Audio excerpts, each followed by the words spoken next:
രാജ്യങ്ങൾ തമ്മിൽ ഒരു പ്രശ്നം ഉണ്ടാവുകയാണെങ്കിൽ ആ ഒരു സമയത്ത് നമ്മുടെ രാജ്യത്തിന് മുന്നേറാൻ ഒരൊറ്റ കാര്യം മതി. അതിന്റെ ഏറ്റവും അടിസ്ഥാനം പാതയാണ്. പക്ഷേ ആ പാത മുഴുവൻ മൈനുകൾ കൊണ്ട് നിറഞ്ഞിരിക്കുകയാണെങ്കിൽ എന്തു ചെയ്യും? ടാങ്കുകൾക്ക് മുന്നോട്ട് പോകാൻ വഴിയില്ലെങ്കിൽ എന്തു ചെയ്യും? അതിനും ഇന്ത്യ ഇപ്പോൾ വ്യക്തമായ ഒരു ഉത്തരമൊരുക്കി കഴിഞ്ഞു. ഇനി മൈനുകൾ പോലും ഇന്ത്യൻ സൈന്യത്തെ തടയാൻ കഴിയില്ല എന്ന വലിയ വാർത്തയാണ് പുറത്തേക്ക് വരുന്നത്. ആഴത്തിൽ തന്നെ പരിശോധിക്കാം. Let's check in detail. Welcome to the point. ഇതൊരു സാധാരണ ഡിഫൻസ് ഡീലല്ല, ഒരു വലിയ തീരുമാനത്തെക്കുറിച്ചാണ് പറയാനുള്ളത്. 975 കോടി രൂപയുടെ വലിയൊരു കരാറിനെ കുറിച്ചാണ് പറയാനുള്ളത്. പക്ഷേ അതിന്റെ പ്രാധാന്യം നമുക്ക് അളക്കാൻ കഴിയാത്ത അത്രത്തോളം വലുതാണ്. വളരെ സിമ്പിളായി തന്നെ പറഞ്ഞു തരാം. 2026 ഏപ്രിൽ 21 ന്യൂഡൽഹിയിൽ ഇന്ത്യയുടെ പ്രതിരോധ മന്ത്രാലയം ഒരു നിർണായക നീക്കം നടത്തി. മിനിസ്ട്രി ഓഫ് ഡിഫൻസ് ഏകദേശം 975 കോടി രൂപ വില വരുന്ന കരാറുകൾ ഒപ്പുവെച്ചു. ഈ കരാർ 2 പ്രധാന ഇന്ത്യൻ കമ്പനികളുമായാണ് നടത്തിയത്. ഭാരത് എർത്ത് മൂവേഴ്സ് ലിമിറ്റഡും electro pneumatics and hydraulics India private ലിമിറ്റഡുമായുമായിരുന്നു ഈ കരാർ നടന്നത്. പ്രതിരോധ സെക്രട്ടറിയായ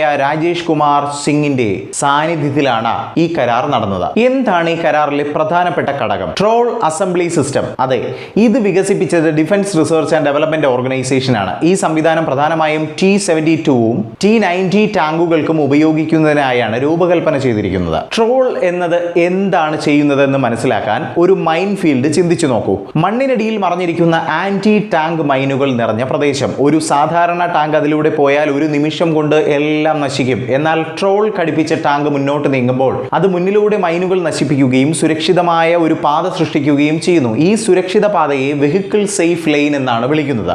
അതെ, മണ്ണിനടിയിൽ ശത്രുക്കൾ ഒളിപ്പിച്ചു വെച്ചിരിക്കുന്ന കുഴി ബോംബുകൾ അല്ലെങ്കിൽ മൈനുകൾ നശിപ്പിക്കുകയാണ് ഇവ ചെയ്യുന്നത്. ഇത് എന്തുകൊണ്ടാണ് ഇത്രയും പ്രധാനമെന്ന് നോക്കുമ്പോൾ വേഗത വിജയത്തിന്റെ പ്രധാന ഘടകമാണ്. ടാങ്കുകൾ ഒരു സ്ഥലത്ത് നിൽക്കേണ്ടി വന്നാൽ മുഴുവൻ ആക്രമണ പദ്ധതിയും തകരും. എന്നാൽ ഇപ്പോൾ മൈനുകൾ പോലും ഒരു തടസ്സമല്ല നമ്മുടെ ഇന്ത്യക്ക്. ഇന്ത്യൻ സൈന്യത്തിന് തടസ്സമില്ലാത്ത മുന്നേറ്റം സാധ്യമാക്കാൻ വലിയ രീതിയിലുള്ള നീക്കമാണ് നമ്മുടെ രാജ്യം നടത്തിയിരിക്കുന്നത്. ഈ പ്രോജക്റ്റിന്റെ മറ്റൊരു പ്രധാന വശം, ഇത് ബൈ ഇന്ത്യൻ IDDM വിഭാഗത്തിൽ ഉൾപ്പെടുന്നതാണ്. അതായത് ഇന്ത്യയിൽ തന്നെ ഡിസൈൻ ചെയ്യുകയും ഇന്ത്യയിൽ തന്നെ നിർമ്മിക്കുകയും ഇന്ത്യക്കായി തന്നെ ഉപയോഗിക്കുകയും ചെയ്യുന്ന ഒരു സമ്പൂർണ്ണ സ്വദേശ പദ്ധതി. ഇത് നരേന്ദ്രമോദി മുന്നോട്ട് വെച്ച ആത്മനിർഭർ ഭാരത് ദർശനത്തിന്റെ വ്യക്തമായ ഉദാഹരണമാണ്. ഇന്ത്യയുടെ സുരക്ഷ ഇന്ത്യയുടെ കൈകളിൽ തന്നെ ഉറപ്പാക്കുക എന്നതാണ് ഇതിന്റെ അടിസ്ഥാനം. ഈ കരാർ എങ്ങനെ പോയാലും നമ്മുടെ ഇന്ത്യക്ക് വലിയ ഗുണം ചെയ്യും. MSME മേഖലയ്ക്ക് പുതിയ അവസരങ്ങൾ സൃഷ്ടിക്കുകയും നിരവധി തൊഴിലവസരങ്ങൾ തുറക്കപ്പെടുകയും ചെയ്യും. ഇതിലൂടെ പ്രതിരോധ ശേഷി ശക്തിപ്പെടുത്തുന്നതിനോടൊപ്പം നമ്മുടെ സാമ്പത്തിക വളർച്ചയും സാധ്യമാക്കും. അതുകൊണ്ട് തന്നെ ഇതൊരു യഥാർത്ഥ വിൻ വിൻ മോഡലായി മാറുന്നു എന്നതും